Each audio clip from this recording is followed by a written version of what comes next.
Post office GDS ग्रामीण डाक सेवक भरती 2025 महाराष्ट्र तर पहा विद्यार्थी मित्रांनो, पोस्ट ऑफिस जीडीएस ग्रामीण डाक सेवकचा रिझल्ट कधी लागणार आहे, निकाल कधी लागणार आहे असे बरेच विद्यार्थ्यांचे कमेंट होते।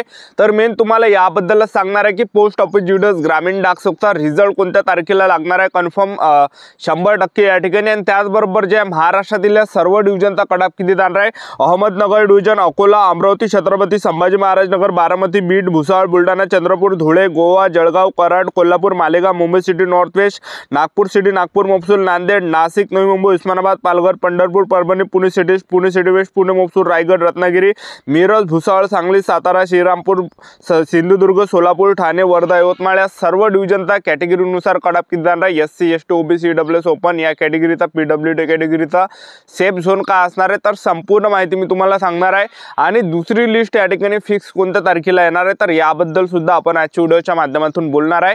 तर आजचा व्हिडिओ खूप महत्त्वाचा होणार आहे, व्हिडिओ शेवटपर्यंत बघा आणि व्हिडिओला आताच लाईक करा। नमस्कार विद्यार्थी मित्रांनो, माझी नोकरी कॉर्नर यूट्यूब चॅनलवर मी गोपाल अनखळे तुमचं सर्वांचं सहर्ष स्वागत करतो। तर मित्रांनो, व्हिडिओचा थंबनेल बघून तुमच्या लक्षात आलं असेल की आपला व्हिडिओ कोणत्या टॉपिकवर होणार आहे। व्हिडिओ सुरू करण्याच्या आधी आपल्या यूट्यूब चॅनलला सबस्क्राइब करा, जेणेकरून प्रत्येक भरतीचे अपडेट तुमच्यापर्यंत सर्वात आधी पोहोचेल। जास्त करून पोस्ट ऑफिस जीडीएस ग्रामीण डाक सेवक भरतीच्या रिलेटेड जास्त व्हिडिओ आपल्या चॅनलवर अपलोड करत असतात। 10वी 12वी पास भरतीच्या रिलेटेड जास्त व्हिडिओ आपल्या चॅनलवर अपलोड करत असतो।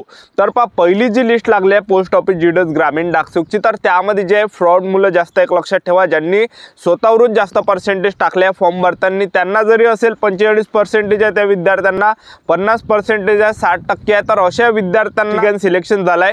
त्यांना ओरिजिनल मध्ये मार्क्स आहे 50 झालं, 45 झालं, 60 झालं अशा प्रकारे, आणि त्यांनी फॉर्म भरताना 100 पैकी 100 टाकून दिलं, 100 पैकी 95 टाकून दिलं, फॉर्म भरताना टाकून दिलं, तर त्या मुलांचं सिलेक्शन पहिल्या लिस्टमध्ये झालेलं आहे। आणि जे बिचारे इमानदारीनं, ज्या विद्यार्थ्यांना खरंच इमानदारीनं अभ्यास केला होता, तर अशा विद्यार्थ्यांचा पहिल्या लिस्टमध्ये सिलेक्शन झालं नाही, एक लक्षात ठेवा, ठीक आहे।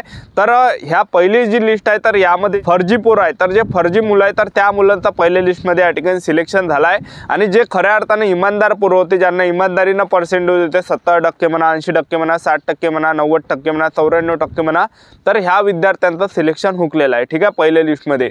तर तुम्हाला जे विद्यार्थी मित्रांनो टेन्शन घ्यायचं नाही, तर ते ज्या विद्यार्थ्यांनी फर्जीवाडा केलेला आहे तर असे मुलं या ठिकाणी बाहेर करण्यात आलेले आहे, ते डॉक्युमेंट व्हेरिफिकेशनला गेले नाही आहे, ठीक आहे। जागा 21,000 त्यांनी भरल्या, पण तिथं पोरं गेले नाही, एक लक्षात ठेवा, कारण की त्यामध्ये जे ते फेक मुलं सापडलेले आहेत, तर ते मुलं त्या ठिकाणी जात नाही डॉक्युमेंट व्हेरिफिकेशनला, आणि तिथं जर ते गेले तर त्यांच्यावर कारवाई त्या ठिकाणी होणार आहे, कारण की सेंट्रल गव्हर्नमेंट जॉब आहे पोस्ट ऑफिस जीडीएस ग्रामीण डाक सेवकचं। आता दुसऱ्या लिस्टमध्ये पोस्ट ऑफिस जीडीएस ग्रामीण डाक सेवकची कोणत्या तारखेला येणार आहे असे बरेच विद्यार्थ्यांचे वारंवार एकच कमेंट होते। तर मी तुम्हाला आता सांगून देतो आजची जी तारीख आहे, तर हे पहा विद्यार्थी मित्रांनो, 16 एप्रिल आजची तारीख आहे, आणि आजचा जो वार हा बुधवार आहे। तर आजही जे पोस्ट ऑफिस जीडीएस ग्रामीण डाक सेवकची लिस्ट येऊ शकते 5-6 वाजेपर्यंत, तर आज सुद्धा या ठिकाणी येऊ शकते, जास्त चान्सेस आजही यायची, आणि त्याचबरोबर आज जर आली नाही तर उद्या सुद्धा येऊ शकते। तर उद्याची जी तारीख आहे तर 17 एप्रिल आहे, 17 एप्रिलला सुद्धा येऊ शकते, म्हणजे गुरुवारी सुद्धा हे लिस्ट येऊ शकते, किंवा मग 18 एप्रिलला जे हे येण्याची शक्यता, 18 एप्रिलचा शुक्रवार आहे, शुक्रवारला सुद्धा हे येऊ शकते। तर हे 3-4 दिवस आहे की या ठिकाणी कन्फर्म हे लिस्ट या ठिकाणी दुसरी लिस्ट आपली येणार आहे, दुसऱ्या लिस्टचा रिझल्ट लागणार आहे, कटअप लागणार आहे।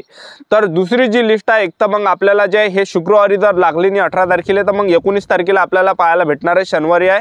पण ह्या 4 दिवसामध्ये जर लागली नाही तर मग रविवारी लागण नाही, कारण की रविवारी कसं सुट्टी आहे, रविवारी सुट्टी असल्यामुळे रिझल्ट लागत नसते, ठीक आहे। तर मग डायरेक्ट तुम्हाला सोमवारी पाहायला भेटणार आहे। तर हे 3-4 दिवसामध्ये एक तर 16 तारखेला, 16 एप्रिल, 17 एप्रिल, 18 एप्रिल, 19 एप्रिलपर्यंत तुम्हाला हे लिस्ट या ठिकाणी पाहायला भेटणार आहे। ह्या तारखेमध्येच तुम्हाला फिक्स हे लिस्ट पाहायला भेटणार आहे। ह्या तारखेला जर शेवटी आली नाही तर मग आपली सोमवारी येऊन जाणार आहे, ठीक आहे, सोमवारी आपली लिस्ट या ठिकाणी पाहायला भेटणार आहे। तर आजही येऊ शकते, उद्या येऊ शकते, परवा येऊ शकते, तर जास्त चान्सेस आहे ह्या 3-4 दिवसाच्या अंदर जे 100% हे लिस्ट येणार आहे, असा माझा जे विद्यार्थी मित्रांनो एक अंदाज या ठिकाणी आहे। तर तुम्हाला जे वेळोवेळी जे या ठिकाणी मी अपडेट देत राहणार आहे, जशी लिस्ट लागली तसं मी आपल्या यूट्यूब चॅनलवर ते लिस्ट पूर्ण टाकून देणार आहे। तर ते संपूर्ण लिस्ट तुम्हाला आपल्या यूट्यूब चॅनलवर पाहायला भेटणार आहे, आपल्या टेलिग्राम चॅनलवर पाहायला भेटणार आहे।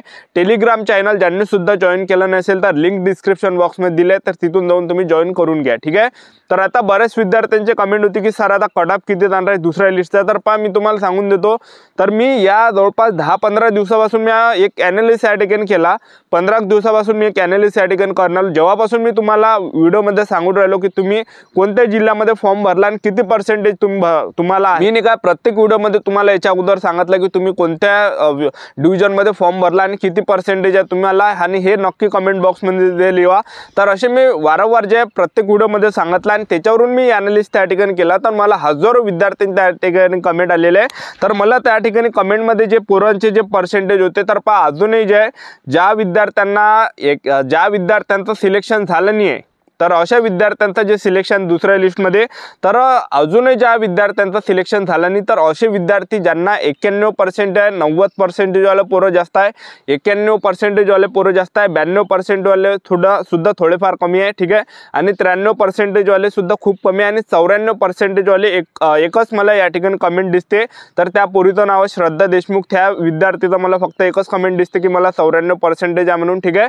तर नक्कीच त्या विद्यार्थ्यांचं या ठिकाणी सिलेक्शन होणार आहे. तर दुसरी जी लिस्ट लागणार आहे, हे ज्यांना 94% आहे त्यांचं तर सिलेक्शन या ठिकाणी होऊनच जाणार आहे, एक लक्षात ठेवा, ठीक आहे. आणि त्याचबरोबर पहा पोस्ट ऑफिस जीडीएस ग्रामीण डाकसेवकच्या कट ऑफ लिस्ट या ठिकाणी, म्हणजे दुसरी जी लिस्ट आहे किती या ठिकाणी जाऊ शकते.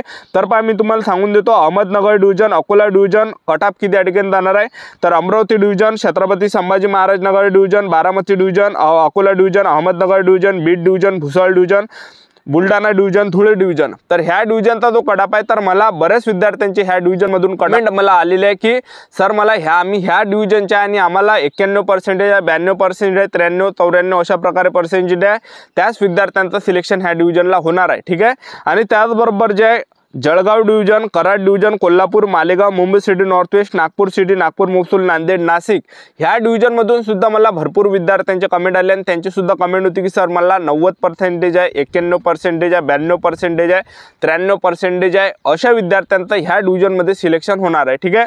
आणि त्याचबरोबर जे तुम्ही जर एसटी कॅटेगरीचे असाल, तर एसटी कॅटेगरीचा लय कट ऑफ कमी जाणार आहे. ज्यांना 90% असेल त्यांचं सिलेक्शन होणार आहे, आणि ईडब्ल्यूएस कॅटेगरीचा सुद्धा जवळपास 91-92 पर्यंत सिलेक्शन होऊन जाणार आहे, ठीक आहे. बाकी ओबीसी कॅटेगरी असाल, एससी कॅटेगरी असाल, तर एवढाच या ठिकाणी कट ऑफ जाणार आहे, म्हणजे 91च्या वरती आपल्याला पाहिजे, ठीक आहे. त्यानंतरचं जे डिव्हिजन आहे, Navi Mumbai division, Osmanabad, Pandharpur, Parbhani, Pune city east, Pune city west, Pune महसूल, रायगड.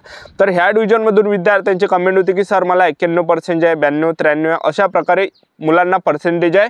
तर असे मुलं आहे, तर त्यांचं सिलेक्शन होणार आहे दुसऱ्या लिस्टमध्ये. त्यानंतर मिरज डिव्हिजन, भुसावळ, सांगली, सातारा, श्रीरामपूर, सोलापूर, ठाणे, वर्धा, यवतमाळ. तर ह्या डिव्हिजनमधून सुद्धा मुलांचे कमेंट आले की मला 90% आहे, 91, 92, 93 अशा प्रकारे पर्सेंटेज आहे.